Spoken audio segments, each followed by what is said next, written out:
It was supposed to be a quiet university party in my basement, to keep the noise down and not disturb the condominium. But Karen? She freaked out. Not only did she call 911, she invented that I was holding people against their will. Suddenly, my house was surrounded by cars, policemen staring at me like I was a criminal.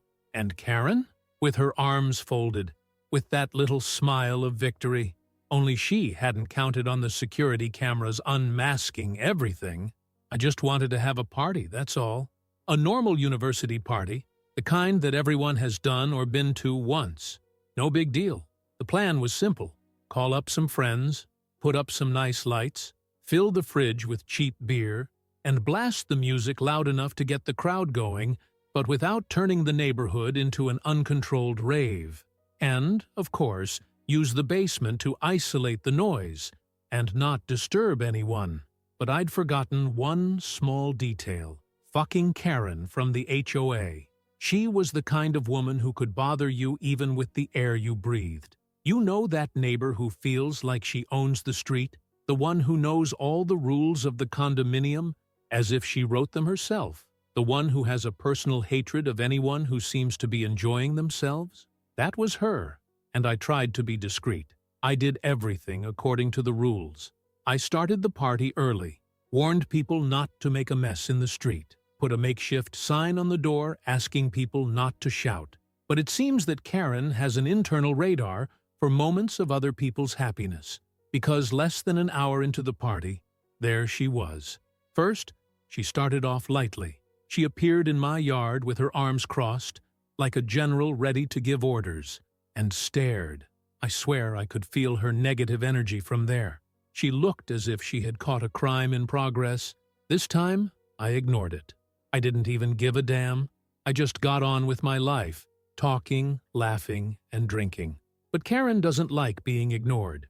In the middle of the party, out of the blue, the doorbell rings. I thought, oh, there must be more people coming. But when I open the door, I find her standing there, holding a cell phone in her hand and looking like she's already got a police report lined up. "This music needs to go down now," she said, with that tone that only people who think they're in charge of everything use. I rolled my eyes, trying not to lose my temper. I already knew that giving in wouldn't help, because this kind of person doesn't just want you to turn the music down. They want to see you defeated. They want to know that they controlled you. But, as I wanted to avoid a fight, I signaled the guys to turn the music down. Fine. She stared at me for a second, perhaps disappointed that I didn't react, and then turned on her heels and left. I thought, okay, problem solved. Oh, how naive I was. 5 minutes later, all hell broke loose. First came the sirens. I was in the basement when I heard the noise outside. A commotion, muffled screams, heavy footsteps. I ran up the stairs and, when I reached the living room, I saw the red and blue lights flashing through the window. My heart leapt. Police. I opened the door and found 3 cars parked in front of me. 3, as if my house was a clandestine captivity or an international trafficking base. Behind them, Karen, arms crossed, a satisfied smile on her lips, watching everything as if she had won an Oscar for Best Dramatic Performance.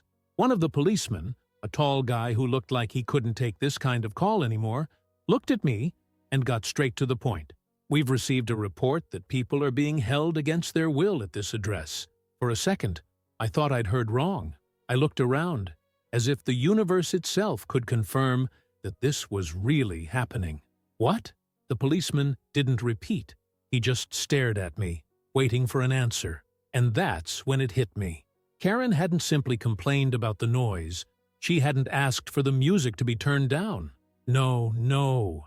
She had called 911 and told them that I was keeping people trapped in my basement. I felt a mixture of shock and anger surge through my body. It was so absurd that, if it hadn't been for my own life at stake, I would have laughed. "Look, officer, I'm having a party. There are people in the basement because it's the most isolated part of the house, but nobody is being held against their will. You can check it out." The officers exchanged glances. Some seemed to realize how crazy the situation was. But the complaint had been made, so now they had to investigate. They went in, passed through the people, went down to the basement. Everyone stood still, confused, some even laughing at the bizarre situation. When the police returned, their faces said it all. There's no one under arrest here. Karen didn't like that at all. Suddenly, the victorious smile disappeared, and she moved on to the second phase of the plan, pretending she was just worried. But I heard screams. She raised her voice, trying to force an emotion that even she couldn't believe. Someone might be afraid to talk. One of the policemen turned to me. I gave him the same exhausted look. Look, if you want to ask anyone here, feel free, I said, already fed up. They did. They asked 2 random people from the party, who obviously said they were there because they wanted to. The policemen were clearly impatient. Ma'am, the report was false. That's a crime. Karen's face turned red. She mumbled something, looked at me as if I were the villain in the story, and in the end, just turned and marched back home without saying another word. The policeman apologized for the confusion and left. I went back inside, trying to get back into the party mood, but the truth was that episode had sucked all the fun out of the evening. And the worst thing of all, I knew it wouldn't stop there. The next day, I woke up with a headache that I didn't know whether it was from the hangover or the sheer anger that had built up. 9/11 at my door because of a false report, and this woman still got away with it? I got out of bed, grabbed a coffee, and went to look out of the window at the street. And there she was. As if nothing had happened, Karen was in her backyard watering the plants, in her bathrobe, as if she hadn't tried to throw me in jail the night before. The serenity of a criminal. I knew it wouldn't end there. That kind of person can't accept defeat. If she couldn't screw me over with the police, she was going to try something else, and I didn't have to wait long. That afternoon, while I was doing the dishes, the sound of wheels on the asphalt caught my attention. I looked out of the window and saw a black car parked right on my sidewalk. Out of it came 2 guys in suits with briefcases in their hands. That was it. Now came the bureaucratic coup. When I opened the door, one of the suits, looking like a real estate agent from a TV commercial, smiled and handed me an envelope. Good afternoon. We're here on behalf of the Residents Association to discuss a serious breach of the condominium rules. I took a deep breath. Of course, because throwing a party is a crime now, isn't it? The guy didn't even blink. You've been reported for keeping an unused space in your home. In addition, there are allegations of danger to the safety of residents due to your activity. It almost made me laugh.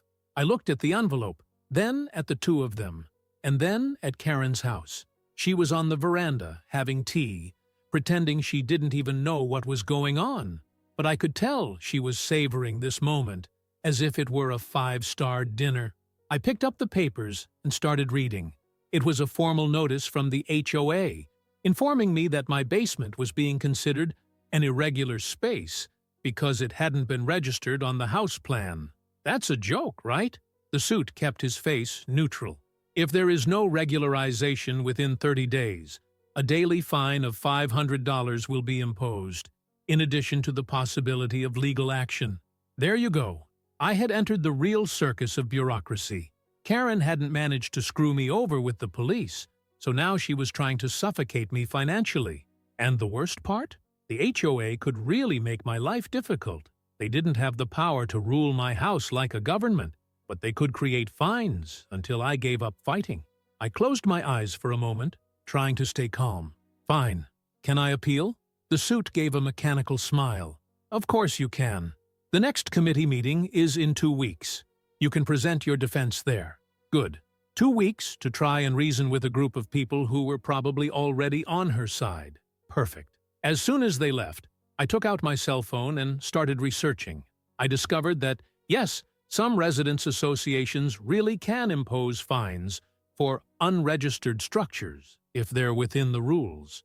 But at the same time, my basement was part of the original construction of the house. So how on earth could it be illegal? I decided to go to the town hall to get a copy of the original plan for my house. The woman at the counter, a lady who looked like she had dealt with desperate people before, took the papers, and looked at me with a certain weariness. HOA, right? HOA, I confirmed, sighing. She went to an old filing cabinet, rummaged around a bit, and came back with a bunch of yellowed papers. She handed me one and pointed to one of the pages. Here, the original plan of the house. And look at that. She smiled. The basement already existed when the house was built. I almost jumped for joy. I took the copies, thanked her, and went home with a plan. The next day, I went to the HOA office and handed in the paperwork. The woman at reception looked me up and down before taking the documents and telling me that I would hear back in up to 10 working days. Because, of course, nothing is ever simple. And, as I expected, Karen wasn't going to accept this turn of events easily. That night, while I was in the kitchen, I heard a strange noise coming from the front of the house. I went to the window and saw Karen standing there with a flashlight in her hand, examining my house like a detective trying to find some hidden crime. I opened the door wide, and she jumped. "May I ask what you're doing in my yard?" She forced a smile. "Just checking neighborhood security. You know, after what happened, I need to make sure everyone is safe." The audacity. "You mean after your fake call to the police?" Her face hardened. "Well, some people prefer to act before something dangerous happens." I felt like screaming, but I just took a deep breath. "Good. Then you can go home now, because everything is safe here."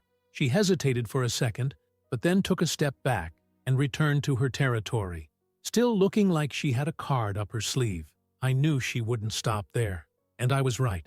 The days passed, and the HOA remained absolutely silent. No emails, no calls, nothing. But I knew it wasn't because they'd given up. It was because they were cooking up some new stunt. And Karen? Well, Karen was acting strangely civilized. She didn't stare at me with that hateful look. She didn't show up in my yard making absurd excuses. And, most frightening of all, she wasn't complaining about anything. It was a clear sign. She was up to something, and I didn't have to wait long to find out what. One Saturday morning, I woke up to a strange noise. It wasn't a siren. It wasn't the police this time, thank goodness.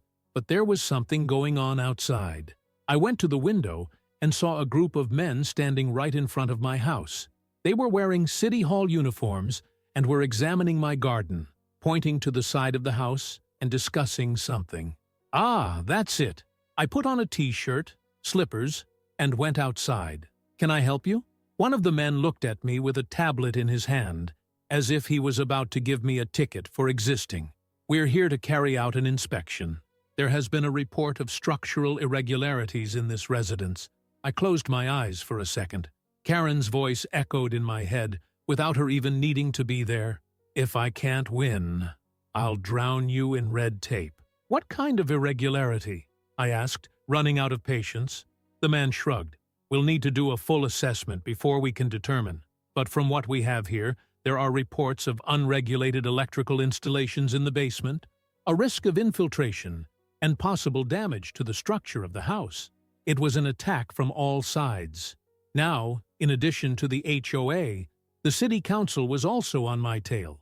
Of course, I already knew where the complaint had come from. Should I have been surprised? Not at all. They came in, analyzed everything, checked wires that had been there since the world was a world, knocked on some walls as if they were looking for a hidden body, and left saying they were going to make a detailed report. Translation? If the HOA couldn't bend me over with fines, they were going to try to drown me in fees and official bureaucracy. "Great," I muttered, locking the door after they left. I walked over to the living room window, and there she was, Karen, standing on the sidewalk, sipping a coffee as if she were casually enjoying the morning sun, but clearly waiting to see my reaction. I stared back. She smiled, the satisfied smile of someone who was sure she was in control of the situation. The most annoying part of it all? She didn't have to say anything. The message was clear. You're not going to win. The HOA's reply arrived 3 days later. They informed me that, as an act of good faith, they weren't going to impose the fine of $500 a day just yet, but that I needed a technical report proving that the basement didn't pose a structural risk. In other words, I now needed to pay an engineer to state the obvious. Of course, the goal wasn't safety. The goal was to get me to give up. They wanted to make me spend time, money, and patience until I simply gave up. Well, I wasn't going to. I went to an engineer, paid for the report, did everything right. And when I handed in the papers at the HOA, the woman at the front desk looked at me with a dry smile and said, "We'll need to review this at our next meeting." Oh yes, the damn meeting. 2 weeks later, there I was. The HOA meeting was being held at the home of one of the committee members, who, ironically, seemed to need a lot more supervision than I did. The living room smelled musty, and I swear I saw a mouse running around near the kitchen. But of course, it was my basement. That was the real danger, right? Karen was sitting at the head of the table, like a queen on a throne, surrounded by her faithful subjects. When I arrived, she put on a little show, arranging the papers in front of her and giving me a look of superiority. I sat down and the meeting began. Condo budget, new gardening rules. A resident had parked a trailer on the street, and this was unacceptable.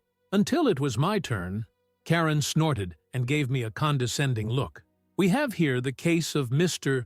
My Name, who recently had his home inspected because of several reports of irregularities, several complaints, as if she wasn't the one making them all. After analysis, we found that although the basement is already part of the original structure of the house, there are concerns about its use. What concerns? I asked, crossing my arms. She looked at me as if I were a stubborn child. The recent history of parties and excessive noise raises questions about the impact this space could have on the neighborhood. In addition, there are reports of suspicious movement and activity that could compromise the well-being of the community. The level of absurdity made me laugh. Suspicious activity. You think I'm running a trafficking racket in my basement, do you? She didn't laugh. I'm not saying that, but, considering the concerns of some residents, we want to implement a periodic inspection to ensure that the use of this space is up to HOA standards. In other words, they wanted to be able to enter my house whenever they wanted to check that I was behaving like an obedient resident. The nerve was unbelievable. I got up from my chair. So that's it? You can't fine me? You can't ban me from using the space? So now you want to inspect my house? Karen smiled. These are preventative measures. I looked around. Most of the other committee members couldn't even look at me. I took a deep breath. Okay, so here's my proposal. Karen raised her eyebrows in surprise. Proposal? I took out an envelope and slid it across the table. I've hired a lawyer. This is a notice that if anyone from the HOA steps foot in my yard without a warrant, I will sue you for trespassing. The silence was instantaneous. Karen took the envelope with a forced smile. Do you really want to take it that way? I crossed my arms. I want to go down the road where you stop bothering me. She stared at me for a moment, then she smiled, and I knew that this fight wasn't over yet. I left that meeting knowing one thing. Karen wasn't going to give up. She could have taken a legal beating with my threat of a lawsuit, but people like her don't accept losing. It wasn't about the basement. It wasn't about the HOA. It wasn't even about the neighborhood. It was about the fact that, in her mind, I had challenged her little personal dictatorship. And, of course, she was going to try to make amends. The question was, how? The answer arrived 3 days later, in the form of a ridiculously official piece of paper stuck to my door. Notification from the town hall. Temporary ban.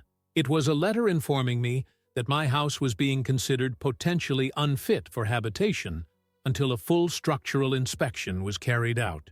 Translation. Karen had managed to get me out of my own house. I stared at that piece of paper for a moment, trying to absorb the woman's level of assholery. Then I did the only thing that made sense. I laughed. Yes, I laughed, because it had already left the territory of the absurd and gone straight into the comedy zone. Me? Being temporarily evicted from my own home because someone felt the basement posed a risk? It was a daring strategy. With my house banned, I would have to go somewhere else. That meant she would have time and space to find some other way to screw me while I was away. But, of course, I wasn't going to let that happen. My first stop was the town hall. The same woman who had helped me last time looked at me with an expression that said, "What now? HOA again? HOA again." She took the papers, looked at the complaint, and snorted. "This is ridiculous. They're claiming that your house is a risk based on nothing?" "That's right." She spun around in her chair and picked up a phone. "I'll call someone to sort it out now." Minutes later, a man in an ill-fitting suit appeared. He was an inspector from the prefecture. He picked up the interdiction paper and looked at it with a "I can't believe I'm wasting time on this" face. "Right. We'll go to your house right away." We got there in less than 20 minutes. And guess who was on the sidewalk, casually watering the plants as if he wasn't expecting this inspection? That's right, Karen. She pretended to be surprised to see me with the inspector. Oh, what a coincidence. I was just talking to some neighbors about the importance of maintaining the structural safety of the houses around here. The inspector didn't even answer. He just walked in with me and started his inspection. He walked around the rooms, looked at the walls, checked the basement, and made some notes. When he went back upstairs, he looked tired. "I don't know who filed this complaint, but there's absolutely nothing wrong with your house. This was a waste of time. So, can I stay?" He snorted. "I'm going to fill out the papers right now to overturn this ban. And, if you want my advice, it might be worth filing a formal complaint against whoever made this false report." I looked at the window. Karen was still there, trying to disguise the fact that she was paying attention to the conversation. I smiled. "Oh, you're damn right I will." 2 hours later, my house was officially free of the ban, and I had in my hands a copy of the inspector's report proving that the whole thing had been a low blow. And now it was my turn to act. I took out my cell phone and did exactly what the inspector suggested. I filed a formal complaint against Karen with the town hall, but I didn't stop there. I made sure to attach all the documents proving the continuous harassment I had been suffering. The false call to the police, the invented fines, the attempted invasion of the HOA, and now the completely unfounded ban. I sent everything to the city's legal department, and, as icing on the cake, I got in touch with a lawyer who specializes in the abuse of power by housing associations. He listened patiently and said something that made my day. "It looks like we have quite a case of harassment and misuse of public resources here." Now things were going to get good. The consequences were not long in coming. 2 weeks later, I received a formal email from the city informing me that Karen was being investigated for false reporting and abuse of authority within the HOA. And a few days after that, even better news, the entire HOA was under audit. After all, if Karen was using the system to screw with my life, who's to say she hadn't done the same to other people? The reactions in the neighborhood were interesting. Some neighbors, the ones who always looked uncomfortable but never spoke up, started chatting to me. I discovered that Karen had already screwed over a lot of people over the years. Unfair fines, false accusations, veiled threats. She reigned supreme in the HOA because no one had the courage to stand up to her. Well, until now. And then came the final blow. 2 weeks later, I received the best news of all. Karen had been removed from the HOA. Yes, removed. After years of calling the shots, controlling every inch of the neighborhood as if it were her personal property, she had finally been ousted. The audit revealed that she was using her position for her own benefits, including diverting money from the budget to personal projects. Read, her pool, and that wonderful deck that no one remembered approving. And the best part? Since I was one of the main whistleblowers, the HOA sent me a formal letter apologizing for the abuse I suffered. Oh, and they also canceled any fees or fines they had put in my name. Not bad for someone who, a few weeks earlier, had almost been kicked out of his own house. And Karen? Well, she's disappeared. Literally. One day, I woke up and saw a removal truck in front of her house. She didn't say goodbye to anyone, She didn't make a fuss. She didn't attract attention. It just disappeared from the neighborhood, like a soap opera villain whose ending is so humiliating that he doesn't even get a decent last scene. The neighborhood finally had peace. The basement continued to be my place for parties and meetings with friends without any crazy HOA trying to kick me out. And I learned a big lesson. If a Karen tries to screw with you, be patient. Because, in the end, they always screw themselves. Don't forget to leave your like and subscribe to the channel for more videos.